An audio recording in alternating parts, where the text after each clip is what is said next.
네, 반갑습니다.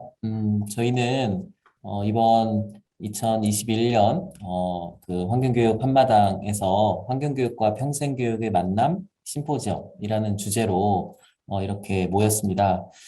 비록 먼저 뭐 저희들끼리 사전에 만나서 이렇게 녹화를 하고 지금 이 화면을 보시는 이제 회원님들이나 뭐 아니면 일반 시민들께서는 이제 11월 11일에 보고 계실 것 같습니다. 그래도 이렇게 인사드리게 돼서 반갑습니다. 저희 이 심포지엄은 약 1시간 정도 진행될 예정이고요. 총 세 분의 우리 사회 분야에 계시면서도 이제 환경교육을 최근에 연구하신 연구자 분들을 모셔서 이제 어떤 연구를 진행하셨는지 이야기를 들을 예정입니다. 한 분당 한 15분에서 20분 정도 이렇게 논문 이야기를 해 주실 거고, 다 끝나고 나면 저희들의 또 소회와 또 앞으로 일종의 다짐 이런 이야기를 하면서 마무리를 할 예정입니다. 참고해 주시고요. 저희가 순서는 임의로 정했습니다. 저희 김문옥 처장님, 그리고 육경숙 센터장님, 그리고 고재량 대표님 순으로 발표를 진행을 할 거고요. 이제 각자 그 발표자분들께서는 본인의 발표를 시작할 때 인사해 주시고, 그리고 화면 공유를 해 주신 후에 이제 진행하셨던 연구를 이야기해 주시면 될 것 같습니다. 자, 그러면 바로 진행을 해보도록 하겠습니다. 첫 번째 발표입니다. 저희 광덕산 환경교육센터의 사무처장님으로 계신 김문옥 처장님께서 진행해 주신 연구이고요. 연구 제목은 사회환경교육 영역 전문가의 역할 변화와 요구 역량이라는 주제입니다. 올 초에 이제 이 연구로 박사학위를 취득하셨습니다. 자, 그러면 김문옥 박사님 진행해 주시죠. 네, 반갑습니다. 방금 소개받은 광덕산 환경교육센터의 김문옥입니다.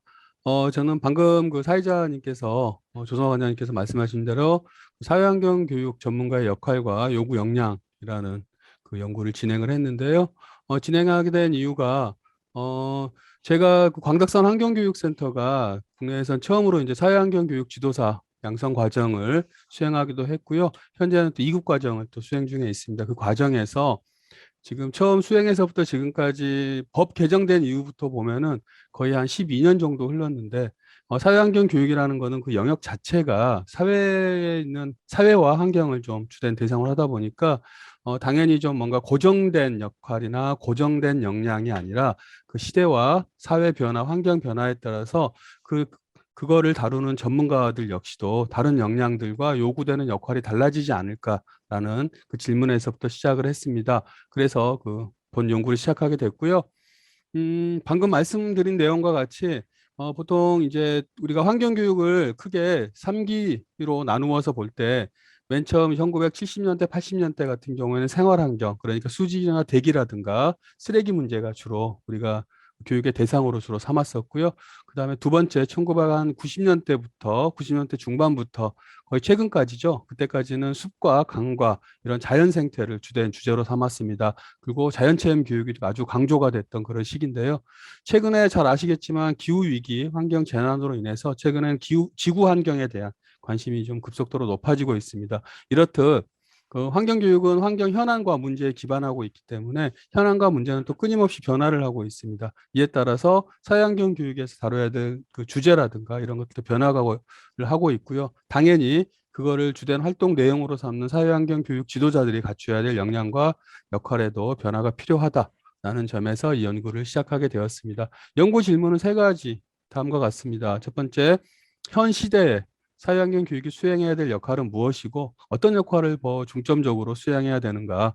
두 번째, 그런 사회환경 교육의 역할에 비추어 볼 때 사회환경 교육의 전문가가 수행해야 될 역할은 무엇이고 또 전문가의 활동 영역별로 중점을 두어야 하는 역할은 무엇인가?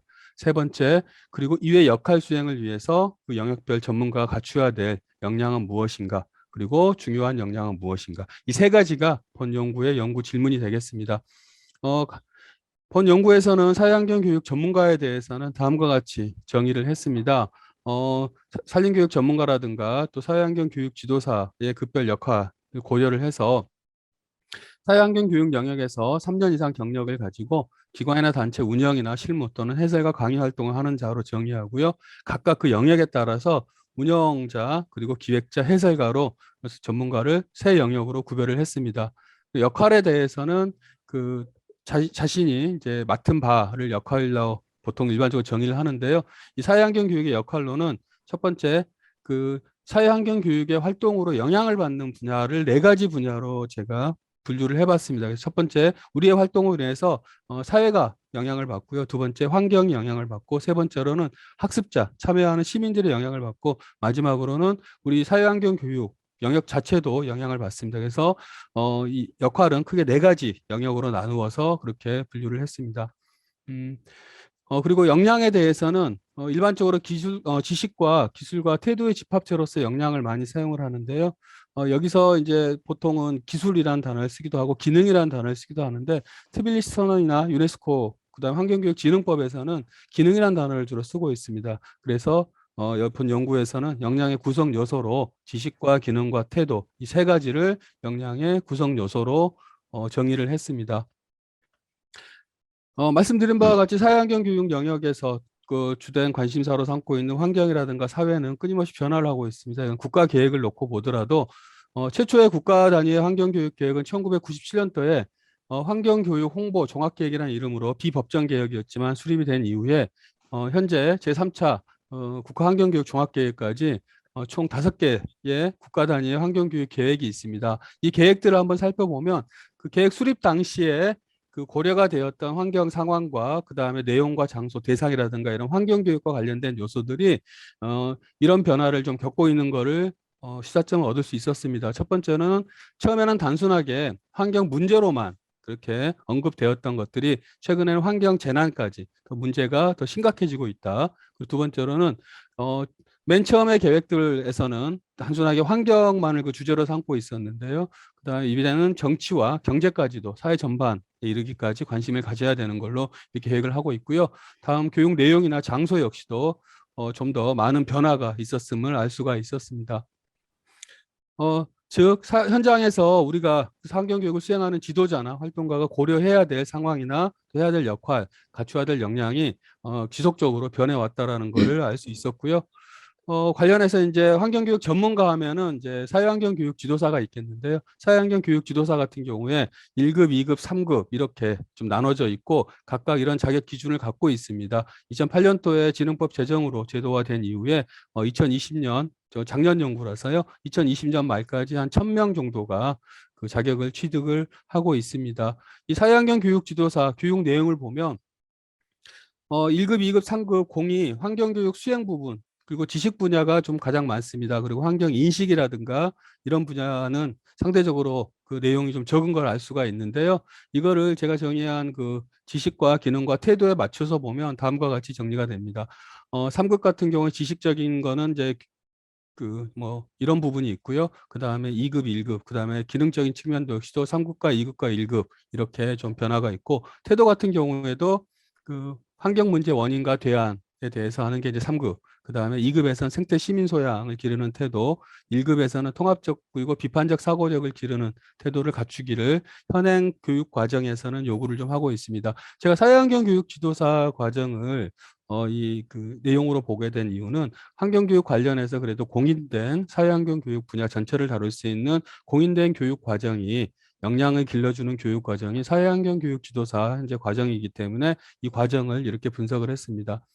관련된 연구들은 이렇게 진행이 됐었고요. 네, 이렇게 좀 내용이 있습니다. 이 결과 아까 좀 전에 이제 국가계획을 통해서 본 것처럼 사회환경교육 영역에서 다뤄야 될 주제와 내용은 지속적으로 변화를 하고 있는데 관련된 내용을 전문가를 양성하는 사회환경 교육 지도사 같은 경우에는 2007년 이후에 한 15년 정도 동안 그 변화가 없이 그 당시에 필요로 했던 역할과 역량을 그대로 교육 과정에 담고 있다라는 결론을 얻을 수 있었습니다. 이런 이제 선행 연구 결과로 다음과 같이 이제 전체 연구 절차를 구성을 했는데요. 말씀드린 대로 선행 연구에서 이런 자격 제도라든가 변화, 그다음에 역량에 대해서 좀 검토를 해봤고요.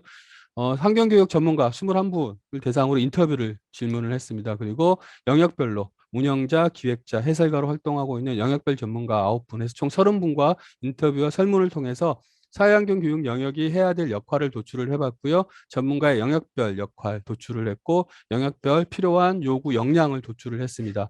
이걸 가지고 환경교육 활동하고 있는 총 54분의 전문가. 이 54분의 전문가는 아까 제가 사회환경 교육 분야 전문가를 나눴던 그 기준과 같이 리더 그룹, 그러니까 운영자 그룹 18분, 그다음에 기획자, 실무 책임자 그룹 18분, 그리고 실제 그 시민들을 만나서 환경 교육 활동을 하고 있는 해설가 강사 부분 18분을 대상으로 총 54분을 대상으로 AHP 설문조사를 통해서 상대적 중요도를 도출을 해봤습니다. 이 과정을 통해서 사회환경 교육 영역에서 어떤 역할을 해야 되는지, 그리고 그 역할 간의 우선순위는 어떤 건지, 두 번째로는 각 전문가 영역별로 어떤 역할을 수행을 해야 되는지, 그리고 그 역할 수행에서 필요한 역량은 어떤 건지, 그들의 우선순위는 어떻게 되는지를 도출을 했습니다. 인터뷰와 설문은 전문가 21분하고 영역별 전문가 9분, 그렇게 해서 총 30분을 대상으로 인터뷰 설문을 진행을 했고요. AHP는 그 전문가 54분을 대상으로 해서 진행을 했습니다. 인터뷰는 2020년 9월 달 진행을 했었고요. 전문가 인터뷰 질문 내용은 총 3가지 질문을 드렸습니다. 그리고 영역별 인터뷰 역시도 그 2가지 질문을 통해서 영역별로 역할과 그다음에 요구 역량을 도출을 했습니다. 이 도출된 역할과 요구 역량을 그 AHP 조사를 통해서 총 쉬운 네 분에게 설문을 진행을 했는데요. 계층은 총 7개 시스템으로 만들어서 조사를 해봤습니다. AHP 설문은 다음과 같은 설문지를 사용을 해서 쌍대 비교 방식을 통해서 진행을 했고요. 일관성 검증을 통해서 그 일관성 비율이 그 0.1 미만인, 그러니까 신뢰성이 있는 그런 답변만 채택을 했습니다. 이 연구 결과입니다. 먼저 전문가 인터뷰와 설문을 통해서 사회환경 교육 영역에서 역할과 영역에 있는 전문가들의 그 역할 그리고 요구 역량을 도출을 했는데요. 첫 번째 사회환경 교육 영역의 역할입니다. 총 사회에 기여하는 역할, 환경에 기여하는 역할, 시민에게 기여하는 역할, 그리고 사회환경 교육 영역에 기여하는 역할 4가지로 나누어서 각각 12가지의 역할, 요소가 산출이 되었습니다. 그리고 사회환경 교육 전문가의 역할 중에서 운영자의 역할로는 역시 4가지 분류에 의해서 총 그 11가지 그 요소가 산출이 되었고요. 기획자 역시 4가지 분야에 대해서 총 11가지 요소가 산출이 되었습니다. 그리고 해설가도 총 11가지가 산출이 되었습니다. 요구 역량에 관련해서는 이제 그 운영자가 갖춰야 될 역량이죠. 그걸 지식과 기능과 태도 부분에 갖추어서 그 요소들을 산출해 본 결과 다음과 같은 내용을 얻었고요. 그 다음에 기획자에 대해서도 지식과 기능과 태도에 갖춰서 각 요소와 그 요소에 포함되는 내용들을 이렇게 얻을 수가 있었습니다. 해설가 역시 지식, 기능, 태도에 갖춰서 이렇게 요소가 산출이 되었습니다. 이렇게 산출된 요소들을 상대적 중요도 조사를 했습니다. 그게 AHP 조사인데요. 이 요소들 중에서도 상대적으로 더 중요한 게 있을 거고 또 더 덜 중요한 게 있을 텐데요. 그걸 알아보기 위한 조사였습니다. 먼저 사회환경 교육 영역에서 해야 될 역할, 그 역할들의 상대적 중요도에 대해서 알아봤는데요. 전체 설계는 이렇게 설계를 했고요.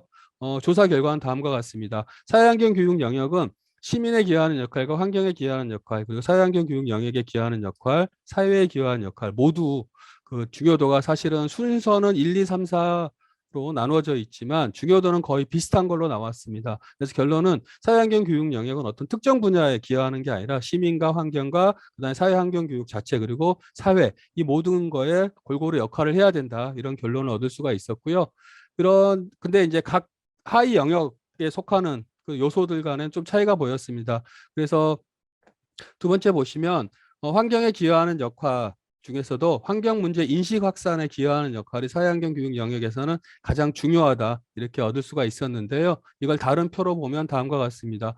사회환경 교육에서 해야 될 역할들은 총 12가지 정도가 있는데요. 그중에서 환경 문제 인식 확산을 위해 기여해야 되는 역할이 가장 사회환경 교육 영역이 우선시해야 될 역할이다. 두 번째가 이제 생활 속 실천 역량을 길러줘야 된다. 세 번째가 사회 변화에 대한 선도와 참여를 해야 된다. 이 3가지가 우선순위 1, 2, 3위로 올라왔는데요.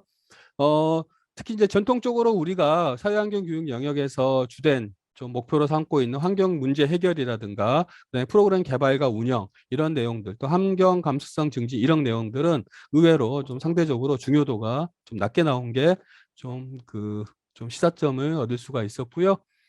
두 번째, 그 사회환경 교육 영역과 역할 간 중요도를 다시 이제 그림으로 표현해 본 건 다음과 같습니다. 운영자가 해야 될 역할입니다. 운영자가 해야 될 역할들을 아까처럼 그 상대적 중요도 HB 조사를 해본 결과는 다음과 같이 나왔습니다. 사회환경 교육에서 운영자 역할, 리더 그룹들은 사회와 그다음에 사회환경교육 영역에 기여하는 역할이 가장 우선시돼야 된다. 상대적으로 시민에게 기여하는 역할은 좀 중요도가 낮게 나왔고요. 세부 요소로는 다음과 같이 나왔는데요. 이걸 그림으로 표현해 보면 다음과 같습니다. 운영자들은 지역의 환경교육 협력체계 구축하는 게 사회환경교육 분야의 리더 그룹이 해야 될 가장 중요한 역할이다. 이렇게 도출이 되었고요. 비전과 계획 수립하는 것도 역시 중요하다. 이렇게 도출이 되었습니다. 이걸 그림으로 표현하면 다음과 같이 표현할 수가 있습니다. 두 번째, 기획자의 역할에 대한 상대적 중요도 조사 결과입니다. 조사 결과만 간단하게 말씀을 드리면 기획자는 이제 보통 일반적으로 기관이나 단체에서 실무 책임 또는 그 좀 중견급 책임자들을 얘기하는데요. 이들은 사회환경 교육 영역에 기여하는 역할이 가장 중요하다라고 나왔습니다. 그래서 세부 요소들은 다음과 같이 나왔는데요. 이걸 그림으로 표현하면 이와 같습니다. 즉 사회환경 교육 영역에 근무하고 있는 분들 중에서 중간 관리자급, 그 실무 책임자급들은 조직의 중간 운영 관리가 가장 중요한 그들이 해야 될 역할이고 두 번째로 지역 환경 교육의 의제를 발굴하는 게 중요한 역할이다. 이렇게 도출이 되었습니다. 그림으로 표현한 결과이고요. 이제 마지막으로 해설가들의 역할, 해설가들은 어떤 역할을 좀 중요시해야 되냐에 대한 조사 결과입니다. 해설가들은 역시 시민에게 기여하는 역할이 상대적으로 가장 중요하다라고 이렇게 도출이 되었는데요. 세부적인 내용을 보면 지역 문제 해결을 위한 교육 활동하는 게 사회환경 교육 분야 해설가가 해야 될 역할 중에서 가장 중요하다. 그리고 그를 위한 프로그램 개발과 진행이 중요하다라고 도출이 되었습니다. 그림으로 표현하면 다음과 같고요. 이 결과를 보면은 해설가에서 기획자 운영자로 갈수록 사회에 기여하는 역할이 갈수록 커지고요. 환경에 기여하는 역할은 중간 정도, 그리고 시민에게 기여하는 역할은 저 해설가에서 운영자로 갈수록 상대적으로 중요도가 떨어지는 걸로 이렇게 분석할 수가 있습니다. 마지막으로 이제 이런 역할을 수행하기 위해서 각자가 갖춰야 될 역량은 무엇이고 그 역량 간의 중요도는 어떻게 되는가라는 조사 결과인데요. 역량은 아까 말씀드린 지식, 기능, 태도로 나누어서 했을 경우에 태도가 가장 중요하게 나왔습니다. 이거는 이제 운영자들에게 중요한 역할로 나온 건데요. 이 운영자들에게 중요한 역량으로는 가장 중요한 게 의사소통 능력과 환경교육에 대한 철학과 윤리를 갖추는 게 가장 중요하다라고 이렇게 도출이 되었습니다. 두 번째, 기획자들이 갖춰야 될 역량에 대해서는 기획자들 역시도 태도가 가장 중요한 요소다라고 도출이 되었는데요. 세부적으로 살펴보면 기획자들에게도 협력과 소통 능력이 가장 중요하고 환경 철학과 윤리를 갖추는 게 중요하고 세 번째로 지속적인 학습하는 게 중요하다. 이렇게 도출이 되었습니다. 그림으로 나타나 보면 확연하게 태도가 중요하다고 보이는 걸 알 수가 있습니다. 마지막으로 이제 해설가인데요. 해설가 같은 경우는 결과도 좀 다릅니다. 역시 해설가 역시도 태도가 중요하다고 나오긴 했는데요. 세부적인 내용으로 보면 해설가는 환경 교육자로서의 태도를 갖추는 게 가장 중요하다. 그리고 생명윤리, 그리고 소통과 배려를 갖추는 게 중요하고 상대적으로 우리가 전통적으로 해설가에게 중요한 역량이라고 생각했던 프로그램 실행력이라든가 환경교육에 대한 지식, 그다음에 교육 내용에 대한 지식은 상대적으로 중요도가 낮다. 이렇게 도출이 된 점이 좀 특이하다고 볼 수 있겠습니다. 관련된 내용들 종합한 결과입니다. 환경교육 영역에서 활동하는 사람이라면 해설가 그룹이든 기획자 그룹이든 운영자 그룹이든 태도가 가장 중요하다. 그리고 세부적으로는 생명윤리, 그다음에 소통과 배려하는 것들이 가장 중요하다. 이렇게 도출이 되었습니다. 이걸 그림으로 표현한 결과는 다음과 같습니다. 결론만 간단하게 말씀드리겠습니다. 사회환경 교육 전문가의 교육은 그래서 철학과 윤리를 갖추고 소통과 협력하는 태도를 갖추어주는 교육 내용과 또 그러한 역량을 갖출 수 있도록 하는 게 중요하다는 결론을 얻을 수가 있었고요. 이런 틀 속에서 우리가 이제 전문가로서의 이런 교육 과정을 제안을 좀 해봤습니다. 마지막으로 사회환경 교육이 전문가로서 전문성을 가지려면 역시 그거 역시도 소통과 철학 윤리에 기반한 그런 역량을 갖추고 협력과 공공성에 기반한 활동을 할 때 사회환경 교육 전문가로서의 전문성을 갖출 수 있지 않을까 이런 결론을 얻을 수 있었습니다. 네, 제 연구 결과는 여기까지입니다. 마치겠습니다. 고맙습니다. 네. 네, 시간도 잘 지켜주셨고, 그 짧은 시간에 진행해 주신 연구 결과를 이렇게 공유해 주시느라 정말 수고 많으셨습니다. 잘 들었고요. 되게 아무래도 이게 박사학위 논문이다 보니까 뭐 전체적으로 짜임새도 있고 또 관련해서 정리한 내용들이 상당해서 이렇게 아주 짧은 시간에 다 내용들을 전달받기는 어려운 것 같기는 합니다. 그래서 관심이 있으신 분들은 꼭 이 김문옥 박사님의 논문뿐만 아니라 이제 다른 두 연구자님의 그 연구물도 이제 검색을 통해서 본 그 논문을 확인하는 그런 과정도 있으면 좋을 것 같습니다. 김문옥 박사님 그 연구를 보면서 저 개인적으로는 굉장히 좀 감회가 새로웠는데, 꽤 오래전이긴 합니다만, 저 개인적으로도 한 10여 년 정도 전에 이제 학위 논문을 이제 할 당시에, 제 연구 주제가 환경 교사의 전문성과 역량이었습니다. 네네, 그 그래서 논문 잘 봤습니다. 네, 그래서 네네. 이제 저는 이제 학교에서 이제 선생님으로서 환경교사가 갖춰야 되는 전문성을 학위 논문으로 이렇게 정리했었던 게 이제 10여 년 전인데, 이제 우리 사회 환경교육 영역에서도, 이제 사회 환경교육 전문가가 어떤 역량을 갖춰야 하고, 또 그러려면 또 어떤 부분을 다뤄야 하는가에 대해서 이렇게 체계적으로 잘 정리한 연구가 나온 게 굉장히 반갑고, 또 환영하는 그런 일인 것 같습니다. 어쨌든 고생 많으셨고요. 자, 이제 발표를 듣고 난 다음에 뭐 개인적인 소회도 한번 여쭤볼 시간이 있으니까, 그때 듣는 걸로 하고, 이어서, 저희 다음, 연구를 한번 들어보도록 하겠습니다. 두 번째로 들을 연구는요, 저희 서울 에너지 드림 센터의 센터장으로 계신 육경숙 센터장님이 진행해 주신 연구이고요. 연구 제목은 기후변화 교육 프로그램 내용 분석을 통한 시민 기후 소양 강화 필요성 고찰이라는 연구입니다. 부제로는 이제 국내 기후변화 체험 교육관을 중심으로 진행을 하신 연구입니다. 제가 일하고 있는 수원시 기후변화 체험 교육관 프로그램도 이 연구가 수행되는 그 사례로 포함이 된 상황이기 때문에 저도 조금 더 관심 있게 연구를 봤던 기억이 납니다. 자, 그러면 유경숙 센터장님 진행해 주시면 좋을 것 같습니다. 네, 안녕하세요. 서울 에너지 드림 센터 센터장 육경숙입니다. 먼저 이렇게 어, 뭐 저는 열심히 했다고 한 논문이지만 이렇게 또 많은 분들과 공유하게 돼서 무척 반갑고요. 사실은 작년에 하반기도 논문을 마쳤는데 석사 논문을 마쳤는데 마치고 나서 바로 우리 사회환경 교육자들에게 널리 같이 공유를 하고 싶었어요. 근데 코로나 시국이 또 갑자기 심각해지면서 너무 분주하고 또 좀 캄캄한 시국이 또 있었죠. 그래서 저도 타이밍을 놓치다가 이번에 대한 그 환경교육 한마당에서 이렇게 자리를 마련해 주신다는 소식을 제가 듣고 더 늦기 전에 빨리 공유해야 되겠다는 생각에서 이렇게 참여하게 됐습니다. 감사드리고요. 아, 제가 준비한 내용은 국내 기후변화 체험 교육관을 중심으로 살펴보면서 우리나라 사회환경교육을 대표하고 있는 이 기후변화 교육관들에서 기후변화 교육이 어떻게 진행되고 있는지를 한번 살펴보고 싶었습니다. 제가 현장에서 느끼고 있는 부분들이 있는데 이게 맞는지 이런 것들도 좀 확인을 해보고 싶어서 진행을 하게 되었습니다. 논문의 흐름은 선행 연구들을 통해서 기본적인 내용을 가다듬고요. 시사점을 얻은 후에 제가 이제 교육 프로그램을 이제 개발하다 보니까 분석 기준을 개발을 하고 분석을 하고 하는 순으로 진행을 했습니다. 목차를 말씀드리면 어, 그 목차는 이제 연구의 배경을 설명드리고요. 그리고 현재 저희가 지금이 아니라 그동안 기후변화 교육의 방향성에 관한 연구 흐름들이 어떻게 되어 왔는지를 좀 논문으로 살펴봤습니다. 그리고 제가 다룰 기후 소양에 대한 부분도 좀 살펴보고요. 또 한 10여 년 이상 지속 가능 발전을 추진하기 위한 교육 부분에서의 가치, 방향성에 대해서 함께 살펴보면서 이론적인 내용들을 좀 보았습니다.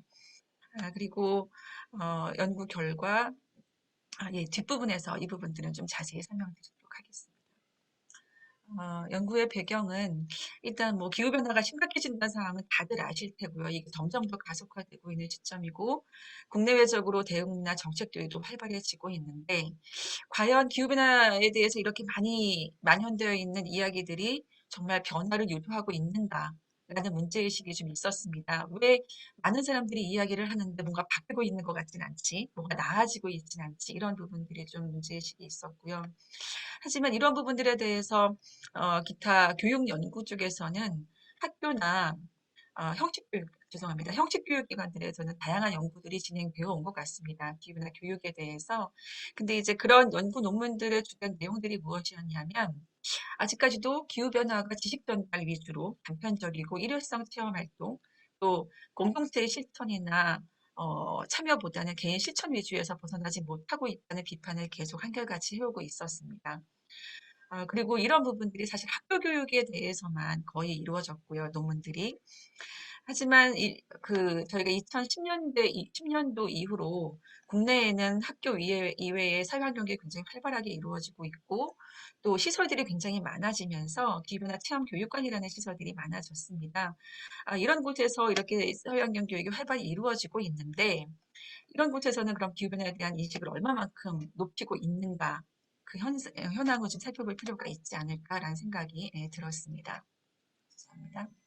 그래서 이번 제가 작성한 논문은 비형식 교육기관인 국내 기후변화 체험교육시설에서 운영되고 있는 기후변화 교육 프로그램 내용을 분석해서 그 현황을 파악해 보고요.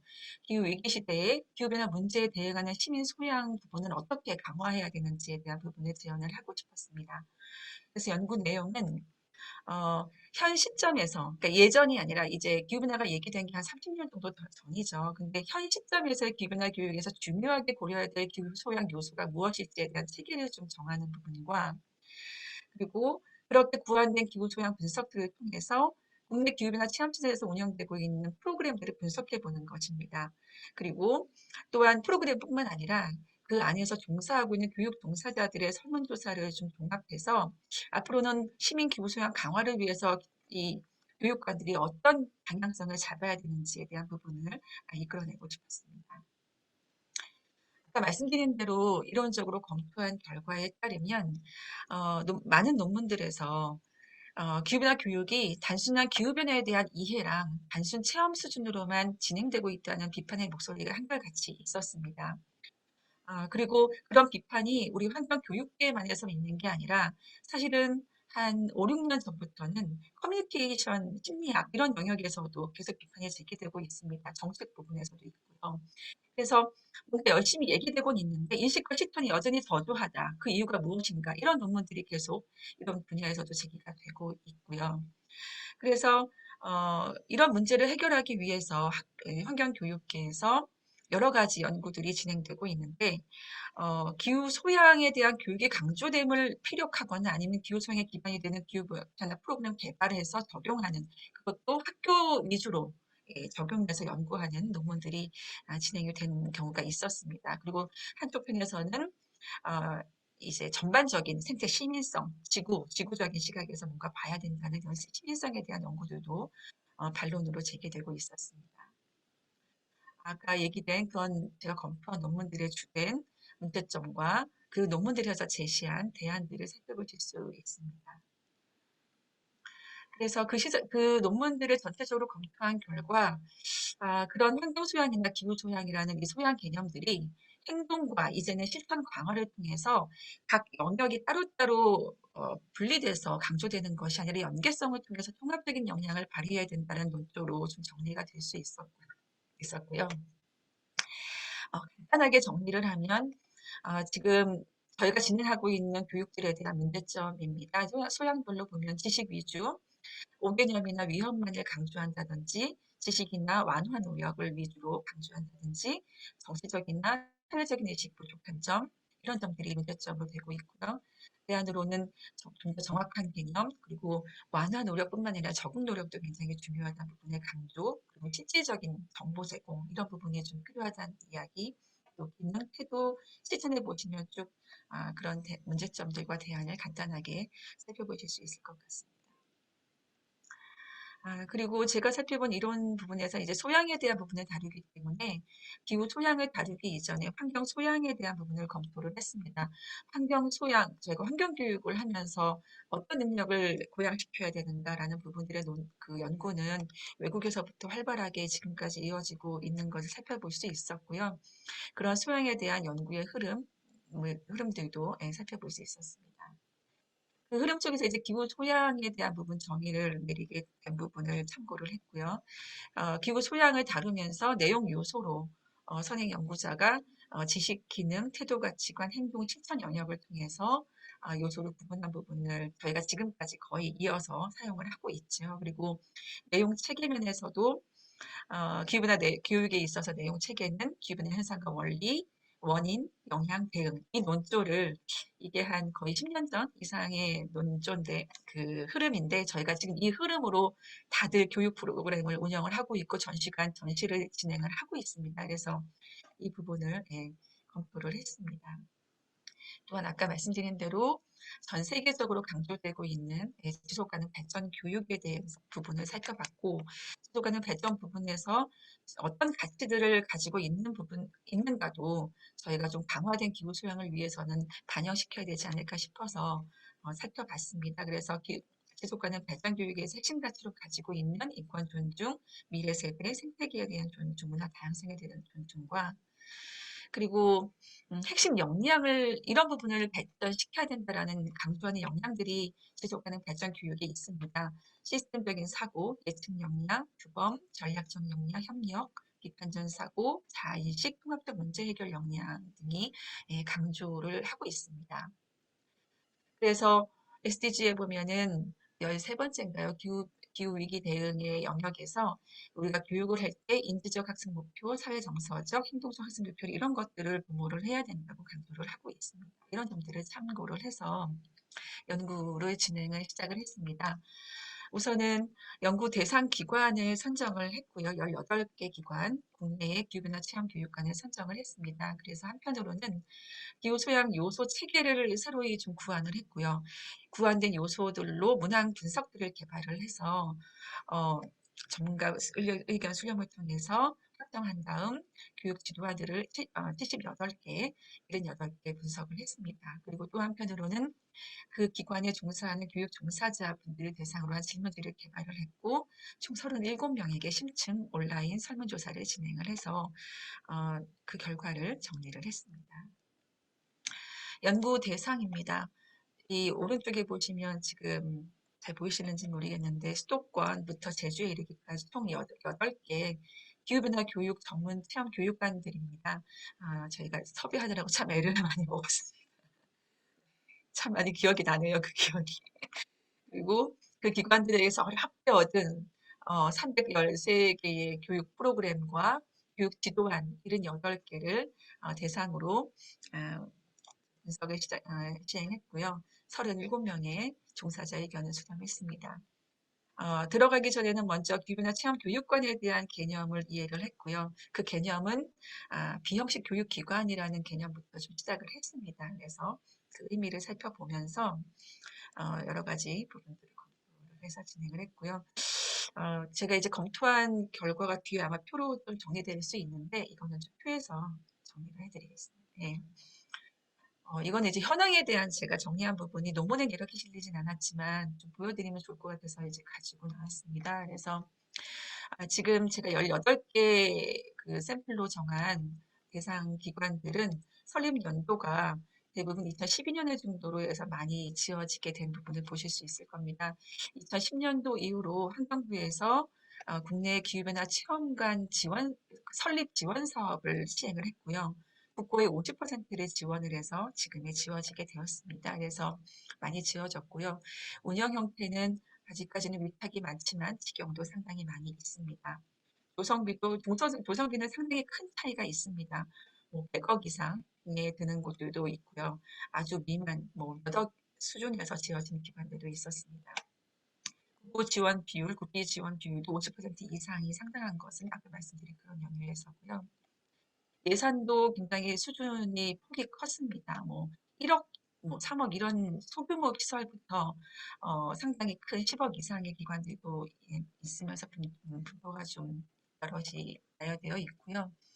교육비 예산도 이 부분은 제가 좀 다르게 보여드릴 것 같은데 이게 아마 위탁과 제가 지금 이 부분이 조금 정성이 필요한데 위탁과 직영기관의 예산이 조금 다른 부분을 보실 수 있을 것 같습니다.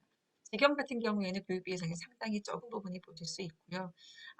이게 아마 위탁표일 것 같은데 좀 높은 부분을 보실 수가 있습니다. 전시 콘텐츠 사업 부분의 예산을 보면 전체 예산에서 예산 없는 부분들이 눈에 많이 띄실 겁니다. 기후나 체험 교육관이나 이런 시설들이 지어질 때는 국고도 지원되고 하면서 지어져 놓고 이제 운영될 때는 전시 콘텐츠 운영비가 없는 경우도 상당히 있는 부분이 눈에 띄었습니다. 주요 기능은 뭐 잘 아시겠지만 규모나 교육이나 전시해설이 가장 많았고요. 그 외에도 다양한 활동들을 진행을 같이 하고 있고요. 유아나 성인 그리고 초등 위주 이렇게 순으로 진행을 많이 진행하고 있고 방문객 수도 기관 규모에 따라 달라질 수 있지만 상당히 많이 진행되고 있었습니다. 그래서 제가 카운팅한 18개 기관으로 봐서는 한 10여 년 사이에 한 490만 이상의 전체적으로 봤을 때 방문객이 방문을 해서 제가 본 규모나 인식 확산에 큰 역할을 하고 있지 않는가라는 평가를 해볼 수 있다고 생각을 합니다. 이런 대상 기관을 저희가 이제 연구를 하면서 쓴 연구 방법은 내용 분석이라는 연구 방법을 썼습니다. 그래서 제가 그 교육 지도안들의 분석을 할 때 기후토양 그 요소가 강화된 분석 문항들을 통해서 내용 분석이라는 방법을 통해서 분석을 진행을 했습니다. 어, 아까 보셨던 지식, 기능, 가치관, 태도, 행동 중에서 제가 이제 여기 부분에 이제 조금 더 강조되어야 될 내용들을 부과시켰습니다. 이 부과한 내용은 위에 있는 여러 가지 선행 논문들의 결과를 반영해서 반영을 시켰고요. 기능 영역에서 통합적 사고 부분을 좀 넣었습니다. 지금 단편적인 사고가 아니라 전반적인 것들을 종합적으로 통합적으로 사고할 수 있는 통합적 사고가 좀 필요할 것이라는 판단 하에 넣었고요. 또 협동이라는 요소도 상당히 중요하게 강조가 되고 있습니다. 저희는 교육에서 이미 기본적으로 알고 있다고 생각하지만 모든 교육들이 협동을 기반으로 하고 있지 않은 교육도 상당히 많이 있고 지속가능 발전 교육이나 다른 영역에서 중요하게 교육이나 교육이 굉장히 이제 개별적으로 해결할 수 없는 커다란 이제 문제이기 때문에 그런 부분들을 좀 강조하고 싶었고요. 환경 정의에서는 기존에 있었던 배려, 돌봄, 연대의식 외에 비판적 사고와 성찰 책임의식을 좀 삽입을 했습니다.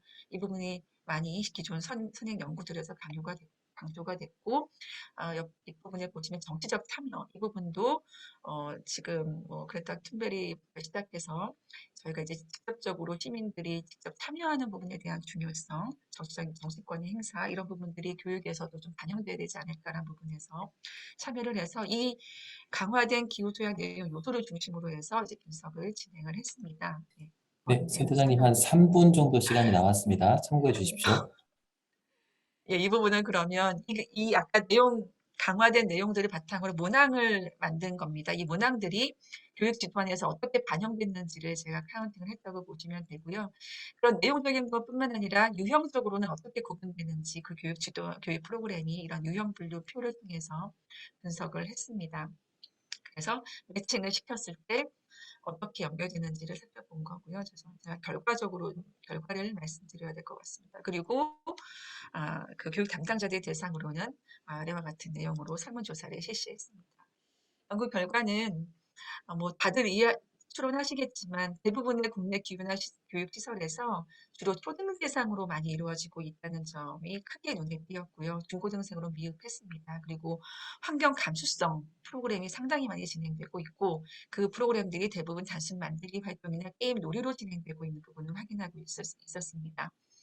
그래서 아까 부활된 기후소양 요소에 대입해 봤을 때는 환경 감수성 완화 노력 이해, 기후변화 기본 이해, 개인 실천은 강조가 많이 된 반면에 문제 해결과 비판적 사고, 성찰, 책임의식, 통합적 사고, 공동체 노력 참여, 정치 및 사회 참여 이런 부분들은 미흡하다는 점이 분석 결과로 나와서 균형 잡힌 기후소양의 함양이 이루어지기 좀 부족하다는 평가를 할 수 있었습니다. 이것은 표로 제가 정리를 한 부분인데요. 초등생 위주, 그 다음에 환경 감수성 영역이 다른 주제에 비해서 많이 진행되고 있는 부분, 행정 활동 위주, 대상별로 부분들, 그 다음에 환경 감수성이 아까 구한된 요소에서 가장 많이 이루어지고 있다는 부분들의 결과입니다. 분석한 결과 내용을 보여드리고요. 동사자들 대상으로는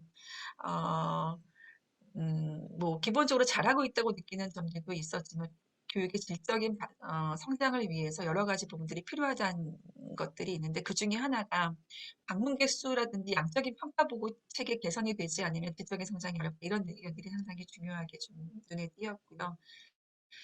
그리고 기후소양 강화를 위해서 그 환경 윤리의식이나 사회적 실천력 강화 영역이 굉장히 필요하다고 보는 반면에 중요성은 굉장히 있지만 실제 잘 반영되고 있지 않다라는 부분을 좀 알 수 있었고, 어, 그러기 위해서는 아까 말씀드린 대로 그런 평가 체계의 변화, 그리고 이제 인력에 대한 재교육 이런 부분들이 좀 요청이 있었습니다. 제가 좀 빠르게 넘어갔는데요. 저는 이제 정리를 하면서 비형식 교육기관이자 기부나 교육의 거점 시설이죠. 기부나 체험 교육시설에 어떤 소양 체계, 교육이나 교육을 위한 방향성, 소양 체계들이 마련돼서 거기에 맞게 교육이 좀 진행되어야 되지 않을까, 이런 공유가 좀 필요하지 않을까라는 생각을 했고요.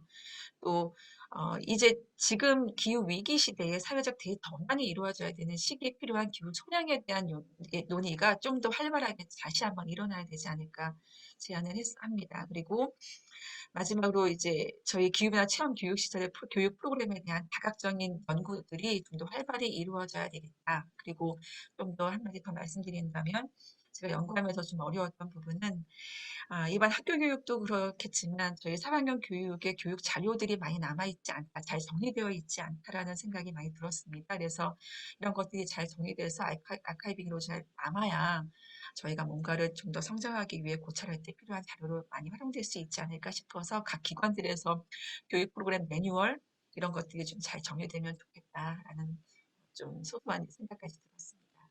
네, 이상입니다. 감사합니다. 네. 네, 잘 들었습니다. 화면 공유 풀어주시고요, 선생님. 네, 감사합니다. 역시나 이제 두 번째 저희 연구 결과 공유 받았고요. 아마 저는 이제 뭐 시간적인 제약 때문에 역시나 마찬가지로 그 연구의 전체적인 내용을 아주 구체적으로는 설명하기에는 역부족이었던 것 같긴 합니다. 그래서 꼭, 이 지금 심포지엄을 함께 하고 계신 시민분들 혹은 뭐 강사님들, 전문가들께서는 가능하면 그 논문의 원본을 꼭 이렇게 확인해 주시길 바라고요.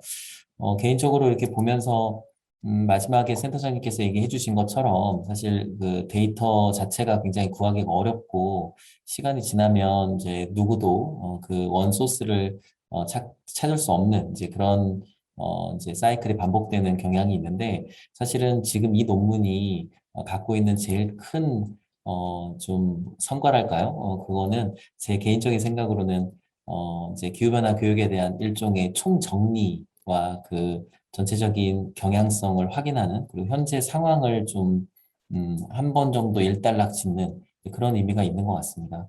그래서 학교 영역에서는 뭐 상대적으로 연구가 진행된다고 말씀하셨지만 학교에서도 사실은 이런 정도 수준의 전체적인 프로그램을 분석한다든지 이제 교육 상황을 정리하는 그런 연구는 제가 기억하기로는 거의 없는 걸로 알고 있는데 사회 영역에서 오히려 이제 이런 연구를 수행해 주신 게 굉장히 큰 의미가 있는 것 같습니다.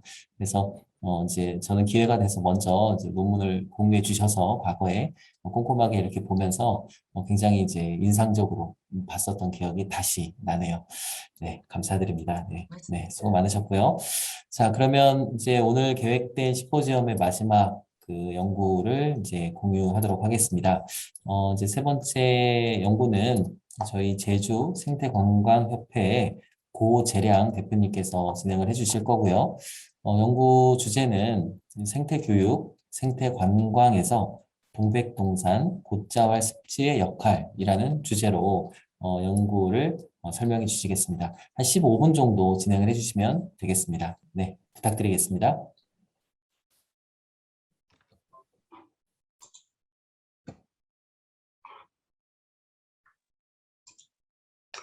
네, 안녕하세요. 제주도의 고재량입니다. 두 분 논문 발표를 들으니, 사실은 너무 부끄러워서 빨리 내리고 싶다는 생각을 했습니다. 저는 그 지역 사례 연구로 석사, 논문이고요. 저는 제가 현장에서 활동했던 제주도 서들 곶자왈에 있는 선을 1, 2, 동백동산을 중심으로 생태관광, 생태교육에 관한 연구를 했습니다. 어떤 연구 논문이라기보다는 한 10여 년 동안에 한 지역이 여러 가지 교육과 그러니까 생태관광 활동을 했던 것들을 쭉 정리하면서 어떠한 가치가 있고 또 그 한 지역이 어떻게 변화했으며 그리고 앞으로 이 습지라는 것이 생태관광과 생태교육에서 또 어떠한 역할을 할 수 있을지 이런 것에 대한 여러 가지 가능성을 정리해 놓은 것이라고 보면 감사하겠고요. 그 제주대학교 사회교육대학원의 자연문화유산 교육학과에서 연구를 했습니다. 네, 이야기의 순서는요. 일단 선을리 동백동산 곶자왈 습지를 쭉 조사하고 정리하고 그 특성과 가치 이런 것들을 공유하고요.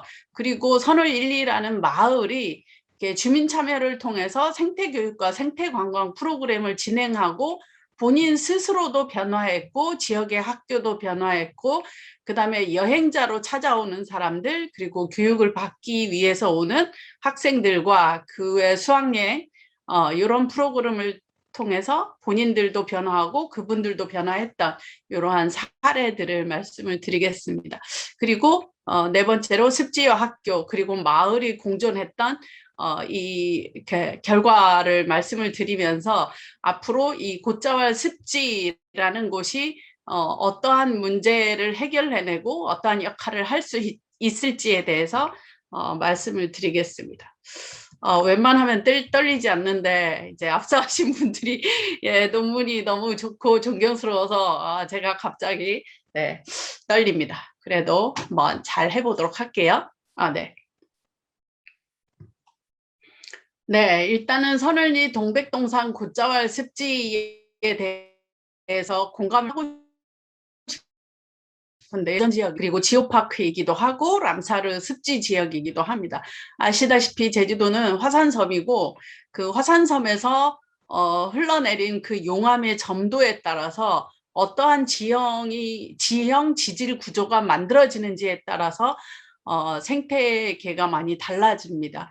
이제 여기는 동백동산이 있는 곳은 해발 약 한 100m 정도의 높이고요. 점도가 낮은 파후효 용암이 굳어 깨진 어떤 깊은 숲을 만들어진 곳입니다. 시간은 지질학자들은 약 1만 년의 시간이 흐른 숲이라고 이렇게 결과를 말씀 주시고요. 그 다음에 굉장한 숲인데 상록수림인데 그 바닥에는 습지가 형성된 곳입니다. 이렇게 숲과 습지가 만나면서 다양한 그다음에 여러 가지 지질적 가치 이런 것들이 지역 주민들도 활용하면서 생태 관광과 생태 교육을 이끌어가고 있는 것입니다. 네, 이 동백동산은요. 맹아림입니다. 이차림이고요. 지역 주민들이 숲을 사용을 했습니다. 나무를 잘라서 숯도 구워서 쓰고 여러 가지 생활도구로도 썼는데요. 그렇게 1971년도까지는 이렇게 숲을 많이 활용했는데 71년도에 문화재 보호지역이 되면서 더 이상 인간의 이렇게 간섭이 들어가지 않습니다. 그 이후에 숲이 이루어진 약간 우리 눈에 보이는 숲 지금의 숲은 약 5, 60년을 넘지 않는 나무의 두께죠. 그러니까 두께는 굉장히 작아 보이나 나무 수종은 극상림을 이루는 수종들이 많습니다. 네, 이렇게 파후효 용암이 바닥을 흐르면서 용암판이 만들어지고요. 그 용암판이 물끓은 역할을 하면서 비가 오면 숲 안에 물이 고이기 시작하는 거죠. 근데 많이 오래 고이는 곳도 있고 그다음에 고였다가 금세 빠지는 것도 있고 금세 빠지는 것도 있고 이렇게 해서 그 지역마다 특징이 조금 다르지만 숲 전체로서는 습지를 가진 숲 그러니까 제주도의 곶자왈 습지라는 새로운 용어로 설명을 해야 될 만큼 특이한 숲입니다. 네, 이게 앞서서도 여러 가지 습지의 모습을 보여드렸고요. 그 다음에 여기에 이어서도 이렇게 마지막에 이렇게 오른쪽에 사진을 보면 그러니까 용암 동굴이 무너진 곳에 그 안에 습지가 형성돼서 물이 고이기도 하고요. 그 다음에 용암 동굴이 흘러가다가 이렇게 가운데가 이렇게 무너져 내린 곳의 바닥에 습지가 형성되기도 하고 또 습지의 한 곁에 이탄 습지가 형성되기도 한 곳입니다. 네, 그 선을1리라는 마을, 동백동산이라는 보호지역을 중심으로 주변에 흩어져 있는 그 습지들을 조사했는데 이 지도를 보면 이게 일부만 조사한 거거든요. 약 한 23개 정도만 동백동산 주변을 조사한 건데 이렇게 뭐라고 합니까? 크고 거대한 물 호수, 저수지가 있는 습지는 아니지만 작은 웅덩이가 곳곳에 형성되어 있는 이러한 습지입니다. 처음에 이곳을 습지보호지역으로 지정하자라고 제안했을 때는 사실은 저게 뭐 습지냐, 저거는 숲이지 않냐 이런 말을 많이 들었는데 지금은 역시 습지로서의 가치나 여러 가지 역할들을 해내고 있는 곳입니다. 이런 동백동산이 생물권 보전 지역이기도 하고 지질공원, 그다음 람사르 습지, 그 지역은 람사르 습지 도시로 인정된 곳입니다. 위치는 이렇게 그 한반도의 지도를 보였고요. 그다음에 제주도라는 곳에 이 버선 모양의 꽃, 그다음에 버선의 약간 뒤꿈치, 요곳에 동백동산이 있고 그 동백동산이 접하는 마을 전체가 영향을 주고받으면서 람사르 습지가 된 곳입니다. 이 람사르 습지, 동백동산을 접하고 있는 마을은 완벽히 농촌 마을이고요. 지금 한 900여 명이 살고 있는 중산간 마을입니다.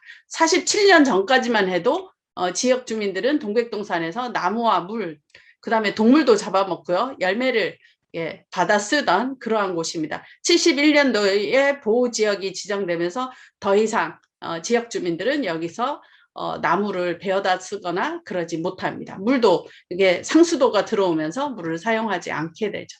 그래서 이러한 그 동백동산이 지역과 어울려서 습지보호지역이 된 이후 10년, 그 다음에 생태관광 지역으로 지정돼서 8년, 그 다음에 지오파크로 지정된 이후 7년, 여러 가지 지역 주민 주도의 생태관광 또는 생태교육, 그 다음에 생태체험, 그 다음에 그 생태적 예술축제, 이러한 수많은 것들을 진행을 했는데요. 저는 이번 논문에서는 일단 동백동산에 아까 한 23개 정도의 습지를 조사해서 그 습지들이 어떠한 특이성을 가지고 있는지, 그러니까 뭐 자연습지인지 인공습지인지, 그 다음에 안반 위에 형성된 건지 용암 동굴 궤에 형성된 거지, 그리고 함몰지에 형성된 건지, 그리고 이탄습지인지, 그리고 물이 고였다 손 쳐도 그게 용천수인지 봉천수인지 이러한 것들을 다 분류해서 조사를 쭉 이어갔고요. 논문에는 그 특징들이 다 게재가 되어 있습니다.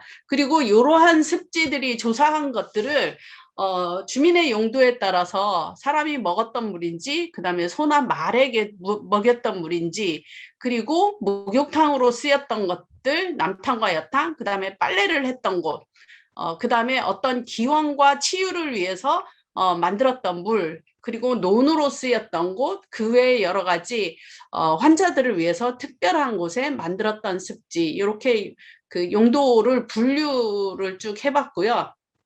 이러한 습지별로 여러 가지 가치들을 조사를 해서 이렇게 논문에 썼습니다. 이렇게 조사한 습지들이 이렇게 생태적 가치, 역사적 가치, 문화적 가치, 그 다음에 교육적 가치, 그리고 경관적 가치까지 쭉 논문에는 썼는데요. 여기서는 좀 간단하게 그 생물 다양성의 가치를 먼저 좀 이야기를 해볼게요. 약 한 1,500여 종의 생물들이 서식하고 있고요. 여기에 환경부 멸종위기종이 약 15종 이상이 발견되고 있는 곳입니다. 그리고 기후위기 대응으로서의 가치가 있는데 그냥 일반 습지보다 숲보다 습지를 가진 곶자왈인 경우에 탄소 흡수율이 이렇게 월등히 높다라는 여러 가지 발표가 있어서 기후위기 대응으로서의 가치가 있다라는 거고요. 그 다음에 문화적 가치로서는 마을이 설립하는데 이 습지가 있기 때문에 가능했다, 이런 가치. 그 다음에 물 부주 문화, 서로가 관혼상제가 있을 때는 여러 가지 물을 길어다 주는 게 서로의 부조 이제 역할이었던 거. 그 다음에 물을 공동 관리했었던 어떤 공동체의 문화, 그 다음에 기원, 그리고 기억과 추억, 그리고 흔적이 있는 것, 그리고 공유 자원으로서의 여러 가지 문화적 가치가 있었고요. 여기 보면 그 선샘이 물이라는 곳은 현씨 할머니가 이 지역에 물 옆에 들어와 살면서 선을 1,2라는 마을이 만들어졌다라는 역사적인 기록이 있거든요. 그리고 물 부조 문화, 그러니까 서로 마을이 상부상조했던 어떤 문화들, 이런 것들이 여행의 요소로서 그리고 생태 교육의 요소로서 쓰일 수 있었다라는 것을 논문에 쭉 열거를 했습니다. 그리고 교육적 가치로서 생물 다양성의 주제, 그다음에 문화적 주제, 역사적인 주제, 그다음에 지질, 그리고 문학적인 거, 그다음에 영화와 영상, 이런 요소로서 쓰였던 여러 가지들이 습지와 그다음에 문화유적지, 그다음 식물, 동물, 지질 역사, 그 외에 여러 가지 요소들을 서로 엮으며 생태 교육, 그다음에 생태 관광으로 활용됐었던 사례들을 이렇게 모아서 놓았습니다. 그리고 교육적 가치로서 앞서 그 2016년도서부터 2021년도까지 월별 이렇게 탐방객 수를 쭉 기록을 해봤고요. 그 다음에 다른 때는 기록이 없는데 17년도서부터 20년도까지는 교육 참가자, 환경교육 참가자들만 별도로 저희가 수를 계산했는데 이것을 그래프로 이렇게 나타내 보면 일단은 탐방객 수는 1년 약 한 5만 명 정도가 이제 가장 높게 나타났고, 작년하고 올해인 경우에는 코로나 때문에 조금 적어들었지만 앞으로 또 여전히 탐방객 수는 상승할 것이라고 보고요. 여기에 지금 현재는 교육적 가치나 이런 것들이 굉장히 높음에도 불구하고 프로그램의 부족이나 어떤 여러 가지 사람들의 호기심을 이렇게 이끌어내지 못해서 일단은 교육 프로그램의 참여율이 좀 적은 상황입니다. 그래서 아까 교육적 가치가 높은 것을 감안해서 5%에서 10% 이상 환경 교육으로서 참여 유도가 필요한 상황이다라는 것을 논문에 이렇게 잘 써놨고요. 그다음에 경관적 가치는 이제 동백동산 상록수림, 그다음에 습지 위에 만들어진 숲, 그다음에 지질적 가치, 이러한 것이 다 어우러진 아름다운 모습들을 가지고 경관적 가치들을 쭉 적어봤고요. 그림이나 사진 이런 것들로 표현을 해봤습니다. 네, 이러한 가치가 있는 곳들을 이렇게 선을 1,2라는 마을이 생태교육과 생태관광 사례를 쭉 정리를 해본 것이 저희 그 사례 연구인데요. 일단은 자연을 지역 주민들이 보전에 참여하면서 생태교육과 생태관광으로 현명하게 이용하면서 여기에서 나온 여러 가지 소득이나 이런 것들, 사회적 경제적 역할, 그리고 주민 복지 역할을 높여서 지역의 교육을 높이고 그다음에 지역 마을의 공동체를 활성화시킴으로써 어떤 토지 보전이나 환경 보전, 그다음에 생물 다양성을 보존할 수 있는 역할을 하고 있다라는 것을 논문에 증명해내는 것을 저 사례 연구의 주요 골자였습니다. 마을 공동체가 의사결정을 하고 역할과 참여를 통해서 그리고 혜택을 나누는데 그 주제로 자연, 습지가 그 역할을 하고 있다라는 것을 쭉 정리를 해놨고요. 동백동산이라는 그 자연과 마을이 이렇게 가까이 붙어 있습니다. 그러니까 마을과 그 다음에 자연, 동백동산, 그 다음에 학교, 서늘이라는 학교가 삼자가 같이 동반 성장해내는 이제 이러한 모습들을 논문에서 쭉 그리고 싶었습니다.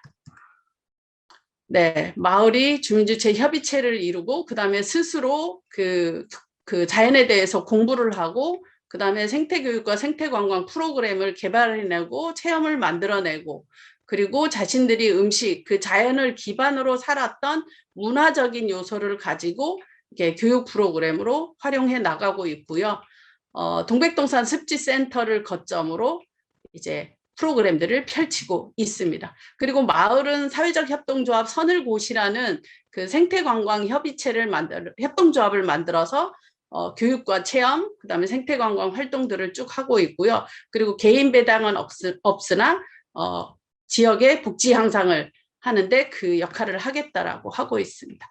그다음에 뭐 장터나 체험 프로그램, 그리고 스스로 이렇게 자기 지역을 지켜나가는 것들을 이렇게 쭉 풀어놨고요. 그다음에 이렇게 생태관광 프로그램 안에서 어떤 교육적 요소들을 담아내고 있는지를 이렇게 논문에 쭉 이렇게 써놨고요.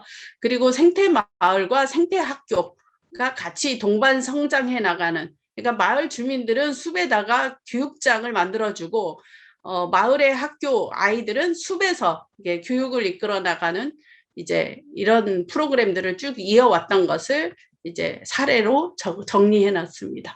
네, 그리고 좀 마을과 마무리 학교 좀 부탁드리겠습니다. 네, 교재랑 쌤 시간이 다 끝났어요? 되었습니다. 네, 마무리 네. 부탁드릴게요. 네, 예, 건강 생태 학교가 이제 분교였는데 이제 본교가 되기까지의 이렇게 마을과 자연 그리고 학교가 같이 커가는 이런 모습들을 논문에 쭉 정리를 해놨고요. 그리고 지역의 학교와 이렇게 지역 주민들이 같이 쭉 동백동산에서 활동했던 것들을 이제 쭉 정리를 해놨습니다. 네, 생태 교육 프로그램 목록들이고요.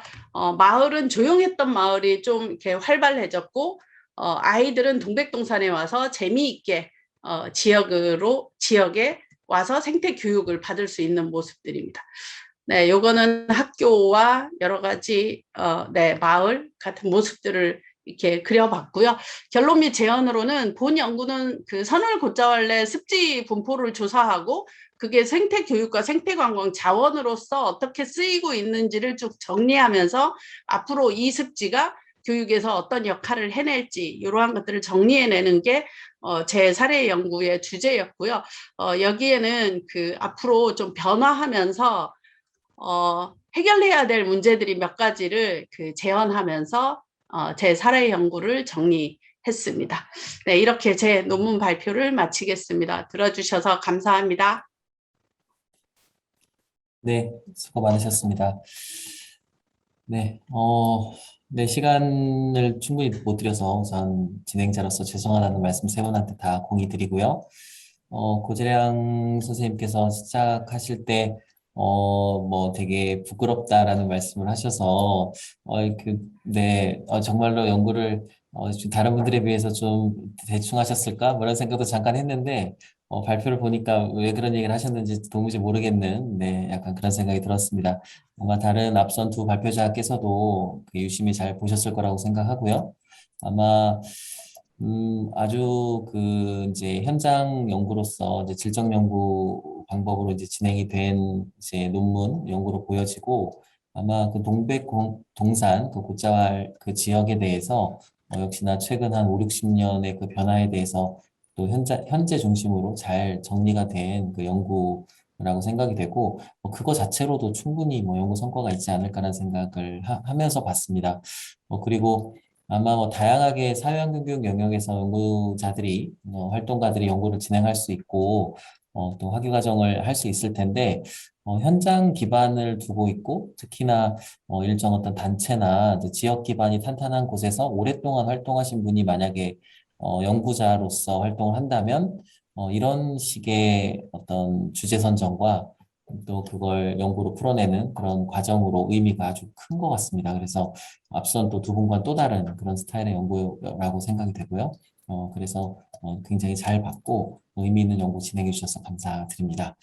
자, 이제 벌써 시간이 거의 우리가 계획했던 시간이 거의 다 됐고 뭐 그래도 세 분 잘 이렇게 연구 진행해 주신 그 연구 성과 공유 이외에도 개인적인 소회나 이런 이야기도 또 들어보면 좋을 것 같아서 마지막으로 아주 길게는 못하겠습니다만 그래도 한 분씩 돌아가면서 연구 진행 과정에 들었던 생각 또 혹은 뭐 오늘 이 자리에서 다른 분들의 연구를 보면서 들었던 생각 등 앞으로의 또 뭐 각오 뭐 이런 것들을 이렇게 섞어서 한 분씩 이야기를 마무리해 주시면 좋을 것 같아요. 그래서 순서대로 처음에 가장 먼저 발표를 해주셨던 우리 김문호 차장님께서 먼저 해주시죠. 네, 육경숙 소장님 발표하고 고재량 대표님, 특히 고재량 대표님 그 동백동산은 제가 2017년도에 아마 한중일 교류 때 한번 가서 정말 감탄을 했던 기억이 나는데요. 세부적인 내용을 들으니까 다시 또 가보고 싶습니다. 조만간에 방문하도록 하겠습니다. 제가 연구 쭉 진행을 하면서 느꼈던 가장 큰 사실은 이제 주제가 요즘 시대에 맞는 사회환경 교육 영역 우리가 어떤 역할을 해야 되냐, 그러기 위해서 우리는 어떤 공부를 해야 되냐가 이제 주된 목표이긴 했는데요.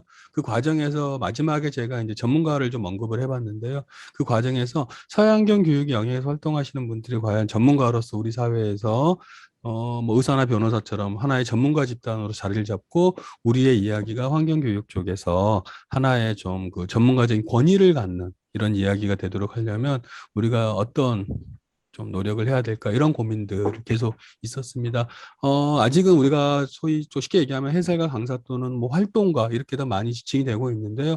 물론 그렇다고 해서 그게 비하적인 표현은 절대 아니지만 그래도 하나의 우리가 이 사회에서 어떤 전문가 집단으로 좀 인정을 받고 또 이렇게 하는 데는 조금 미흡한 건 좀 사실입니다. 오늘의 이런 연구 것들을 좀 활성화한다든가 이런 것들을 통해서 그리고 자체적으로 또 뭔가 좀 우리의 전문성을 강화하는 또 그런 또 시대에 맞는 우리 시대가 필요로 하는 환경 교육자로서의 전문성을 제공할 수 있는 그런 또 사람이 되었으면 좋겠다 이렇게 생각을 좀 해봤습니다. 고맙습니다. 네, 감사합니다. 네, 역시나 그 학위 논문을 마치고 나면, 네, 그 막 끝났는데도 못 보내주죠. 계속 그 한동안 자기 주제에 이렇게 막 맺혀서 이렇게 같이 살아가는데, 아직 그 단계로 보여집니다. 네, 그거 좋은 거고요. 자, 그러면 우리 육경숙 센터장님도 좀 마무리 발언 해주시죠. 저는 제가 이제 논문을 쓸 때도 그랬고, 저는 이제 사회환경운동, 사회환경교육에 계속 있으면서 늘 안타까웠던 점이 뭐냐면, 사실 지금의 사회환경교육이란 이름이 자리 잡게끔 한 데는 수많은 사회환경교육가들이 노력을 해왔던 거거든요, 수십 년 동안. 근데 그분들이 경험을 한 게 상당히 많아요. 굉장히 가치가 있고 굉장히 다양한 경우, 아까 제가 고잔호 선생님 발표하실 때도 마음속으로 되게 많이 좀 감동을 받았는데, 이렇게 지역에서, 실제 현장에서 시민들을 만나고 자연과 함께 더불어서 환경을 이야기했던 수많은 환경교육가들이 많은데, 문제는 이분들의 활동 경험이 다 개개인에 그쳐요. 같이 공유되거나 그러질 않고 그냥 몇 년의 활동으로 접어지는 거죠. 그러니까 어디에 남아있지도 않아요. 그러니까 저는 개인적으로 제가 농책교육센터 활동을 할 때도 정말 수많은 사업들을 진행을 하면서 그때 배운 점들이 너무 많잖아요. 너무 느낀 점들도 많았는데 그것들이 뭔가로 정리되지 않고 그냥 보고서는 하나 나와 있지만 보고서에 담기지 못한 제가 담고 싶었던 여러 가지 얘기들이 남아있지 않는 부분들을 많이 보고서 이런 점들이 사회환경교육에서 좀 교류가 필요하고 정리 작업이 필요하겠다라고 해서 제가 이번에 이 논문 공유하는 부분이 사실은 뭐 제 논문을 공유하고 싶어서 그런 것도 있었지만 사실 그보다는 저는 사실 우리가 이제 학교나 연구 차원에서는 논문이라는 주제로 공유를 하지만 저는 꼭 사회환경교육이 논문이라는 주제로 공유해야 될 필요는 없겠다라는 생각을 합니다, 사실은. 그래서 논문도 있을 수 있고 사실은 활동 경험을 에세이로 정리를 해서 어떤 형식에 맞춰서 같이 공유하는 자리도 좀 넓혀서 많은 사회환경교육 지금 진입하는 친구들도 그렇고 좀 경험이 많으신 분들도 서로서로 그간의 1년 어느 일정 기간에 경험한 부분들이 서로 공유될 수 있는 어떤 좀 정리된 자리들이 마련되면 오늘의 자리가 좀 더 발전돼서 그렇게 좀 성장되면 너무 좋지 않을까라는 생각을 하고요. 저는 두 분 공유 받으면서도 제가 많이 공부가 되듯이 아마 그런 자리가 생기면 우리 사회환경 교육의 그 역량도 같이 성장할 수 있지 않을까 싶습니다. 예, 그런 바람이 들었습니다. 감사합니다. 네. 그 마지막에 제가 해야 되는 얘기의 상당한 부분을 센터장님이 하셔서 이제 제가 좀 혼란스러운데 일단 난 뭘 얘기하지? 뭐 이런 생각이 듭니다만 또 나름대로 잘 정리해 보겠습니다. 자, 마지막으로 우리 고재량 선생님께서도 네, 소회를 말씀해 주시죠. 네, 그 두 분의 논문의 내용에서 그 지역에서 또 나와 또 저와 같이 일하는 환경교사들은 또 어떠한 소양들을 갖춰야 될지 또 어떠한 내용들을 명심해야 될지 이런 것들에 대해서 사실은 굉장히 체계적으로 이렇게 그 뭔가 습득하게 되는 오늘 좋은 자리였고요. 저는 그 제주도라는 관광의 섬의 좀 특이한 현장 속에서 자연 환경을 가진 지역 마을들이 그 자기 지역에 가진 자연을 주제로 여러 가지 뭐 교육적이든 여행의 프로그램이건 체험 프로그램에 있건 주도적으로 좀 역할을 하게 하고 그다음에 마을 안에서 지역 주민들이 환경 교사가 양성되면서 본인들도 변화하는 모습들, 그 지역이 변화하는 그 지역의 자연 환경을 책임지고 지키는 이러한 사례들을 만들고 싶다라는 게 저의 긴 그 지역의 환경 전문가로서의 활동이었고요. 지금은 한 7개 정도의 마을은 일정 정도 지역의 환경교사라는 이름으로 모임도 있고, 이래서 좀 교육청하고도 연계하는 프로그램들을 많이 만들고 일정 정도 한 10여 년 하다 보니까 체계는 좀 있다고 보고요. 이러한 지역 주민들의 그 소소한 활동들을 좀 이끌어내서 정리해주는 이런 작업들을 앞으로 연구로 좀 하고 싶다, 이런 생각을 그동안 했었는데 오늘 두 분의 발표를 보면서 더 잘해야지 이렇게 결심하게 됐습니다. 오늘 좋은 자리 고맙습니다. 네, 감사합니다. 네, 이제 제가 뭐 간단하게 마무리하고 우리 심포지엄, 뭐 지금은 우리 이렇게 넷이서 얘기하고 있지만 아마 이걸 보시는 분이 되게 많을 테니까 앞에 많은 보시는 분들이 앉아 계시다고 이렇게 상상하면서 마무리를 해보겠습니다. 뭐 저는 최근에 이렇게 몇 달 안쪽으로 보냈던 한 1시간 남짓 시간 중에 오늘이 가장 짧게 느껴지는 것 같아요. 그러니까 그만큼 벌써 시간이 지금 1시간이 넘어가고 있다는 게 좀 안 믿겨질 정도로, 이제 세 분의 그 연구물들이 되게 흥미로웠고, 저한테는 하나하나의 그 말씀들이 굉장히 와닿는 게 많았던 것 같습니다. 그래서 좀 놀랍습니다. 제가 그 사이에 몇 달 안에 재밌게 지낸 시간도 꽤 많은데, 그런 것들을 다 이기고 이게 그렇게 짧게 느껴질 정도로, 의미 있게 다가왔다는 게 우선 놀랍고, 그게 더더군다나 사회환경교육 영역에서 어쨌든 전문 연구자라고 부를 수는 없는, 네, 그런 우리 그룹에서 이렇게 나온 연구물이어서 더 놀랍습니다.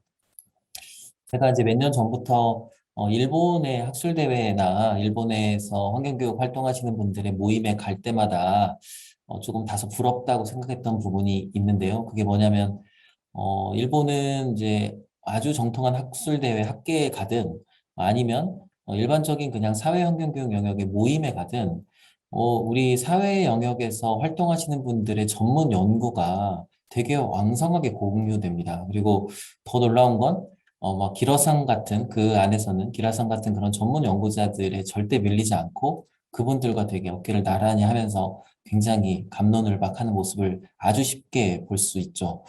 그래서 거의 차이가 없구나라는 생각을 하면서 좀 부럽다, 그런 부분은 이라는 생각을 되게 자주 했는데, 저는 오늘의 이 모습이 아마 우리나라도 이제 그런 상황으로 가는 일종의 시작점이 되지 않았을까라는 생각을 하게 됩니다. 그래서 너무 세 분이 감사하고 되게 소중하고요. 그런 측면에서 아마 이제 올해는 이렇게 한마당에서 이제 세 분의 연구를 공유하는 걸로 진행이 되지만, 내년에는 한마당 프로그램 중에 이제 이런 류의 프로그램이 좀 고정화됐으면 하는 그런 바람도 있습니다. 올해 이렇게 기획돼서 특별히 진행되는 상황인데, 앞으로도 좀 고정적으로 진행이 되면 좋겠고, 또 뭐 가능하다면 그렇게 사회 영역에서 연구를 수행하시는 분들을 좀 지원하고, 그런 이제 결과들이 잘 공유되는 시스템이 이런 한마당뿐만 아니라 다른 사업을 통해서도 진행이 되면 좋겠다는 생각을 하면서 봤습니다. 아마 오늘 이 이제 심포지엄을 기획하신 분 혹은 그 조직에서도 이제 그런 일들을 염두에 두고 계신 걸로 알고 있는데요. 제가 느끼기에는 굉장히 좋을 것 같습니다. 어쨌든 긴 시간 동안 봐주신 시민들, 또 연구자들 혹은 활동가 분들께서도 의미 있게 보셨다면 그런 목소리를 주변에 더 내주시면 아마 기획하시는 분들이 더 힘을 받으실 것 같습니다. 자, 그러면 긴 시간 동안 진행된 저희 그 환경교육과 평생교육의 만남이라는 주제의 심포지움을 이걸로 마무리를 하도록 하겠습니다. 좀 어색하긴 합니다만 그래도 화면을 보면서 우리 이렇게 손을 흔들면서 마무리하면 되겠죠? 네, 수고 네, 많으셨고요. 다음에 또 뵙도록 수고하셨습니다. 하겠습니다. 수고하셨습니다. 수고 수고하셨습니다. 많으셨습니다. 네. 네.